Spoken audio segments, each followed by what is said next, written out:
El Espíritu Santo de Dios es el que nos da la capacidad de, dice la palabra, de consolarnos. Cuando andamos afligidos, cansados, agobiados, es otro consolador. El Espíritu Santo de Dios es el que nos da el poder para dar testimonio de Dios. Es el que nos da la capacidad y la fuerza y las palabras y el momento para poder compartir a otro de tu fe. El Espíritu Santo de Dios es el que nos da la gracia de perdonar. El Espíritu Santo de Dios es el que nos da la gracia de ser dóciles y obedientes a Dios y a su palabra. Enoc es una persona que su sustancia, la sustancia de su fe, era Dios, era su palabra, y descansaba y dependía y tenía una plena confianza no en sus fuerzas, sino en las fuerzas del Espíritu Santo de Dios. Y el premio que Dios da a una persona así es muy evidente. En esos 300 años que caminó Dios con Enoc y Enoc con Dios, Dios estaba agradado de Enoc, de tal manera que lo cuidaba, lo protegía, lo libró de sus enemigos y aún más del último enemigo, que es la muerte. Porque no traspuso muerte, Dios se lo llevó sin pasar por la muerte física. Ese mismo Dios de Enoc, ese mismo Dios es el mismo Dios de nosotros. Dios no ha cambiado. Nosotros somos los que necesitamos dar ese paso de salir de nuestra incredulidad. ¿Apagado, por favor? Sí. Salir de nuestra incredulidad, salir de la fe a nuestra manera y decir, Señor, yo quiero verdaderamente creer en ti, Señor. Yo quiero que si tengo un problema, buscar tu rostro.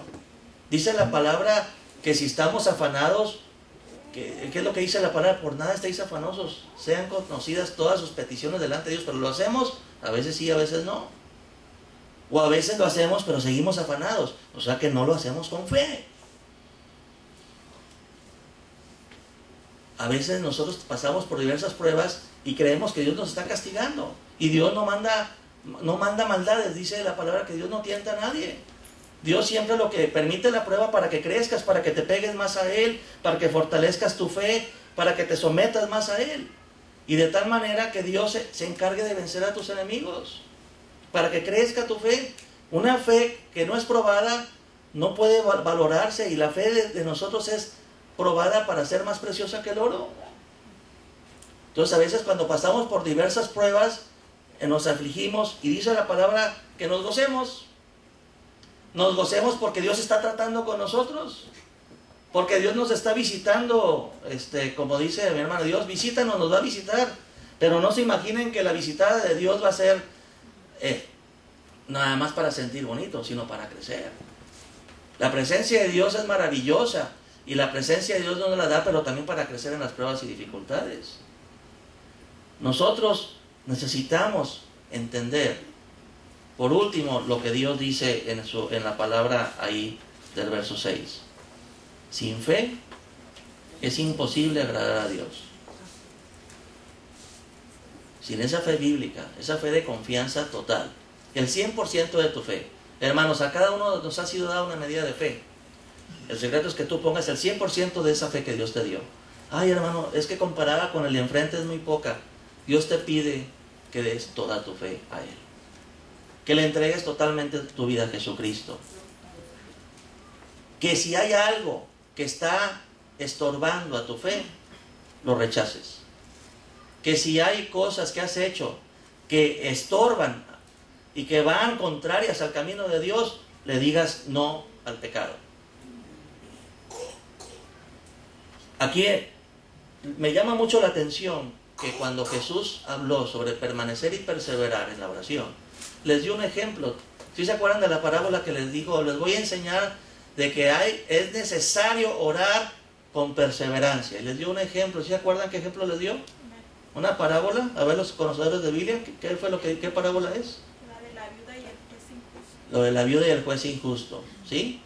Una mujer que le estaban haciendo una injusticia, y había un juez injusto, y iba con el juez injusto, y el juez no le hacía caso, hasta que fue tan impertinente y tan tesonera la señora en estar diciendo, haz justicia de mí, que dijo, con tal de que no me estés molestando, y le hizo justicia. Y eso quiso decir Dios, para decir, Dios no te va a dar tanto para bendecirte. Pero me llama la atención lo que dice Jesús al final. pero cuando viniere el Hijo del Hombre, ¿hallará fe en la tierra?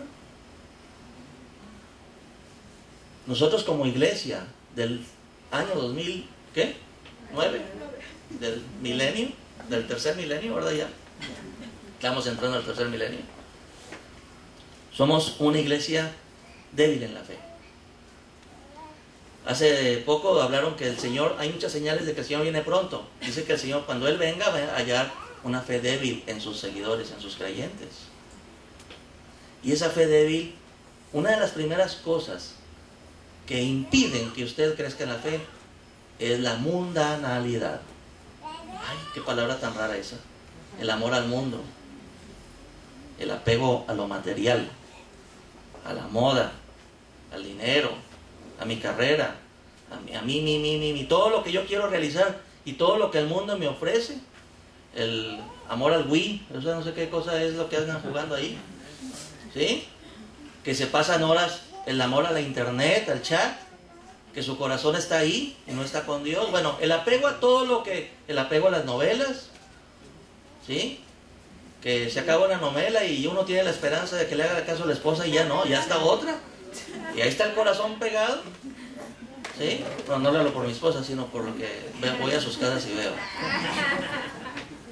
Pero el amor al trabajo, el amor al descanso, la pereza, que dijimos que es pecado, no, y nada. Bueno, el amor a ti mismo, el egoísmo, no, nomás yo, todo a mi manera. No, esa aquí es la manera de Dios.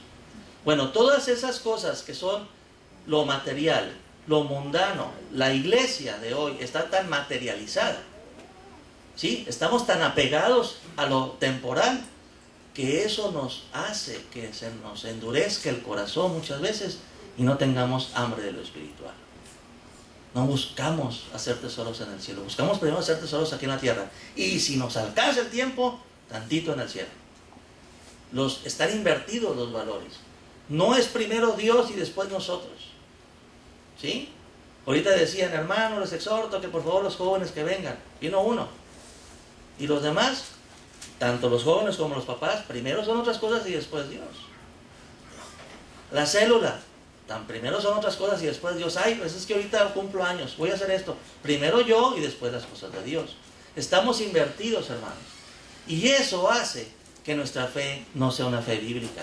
Estamos nomás agarrados, como dicen por ahí, de las uñas de las cosas de Dios. Y cuando vienen las pruebas nos zarandeamos tanto que sentimos que nos vamos a caer. Solamente por la misericordia y porque Dios es fiel. Si tú eres infiel, estás sostenido.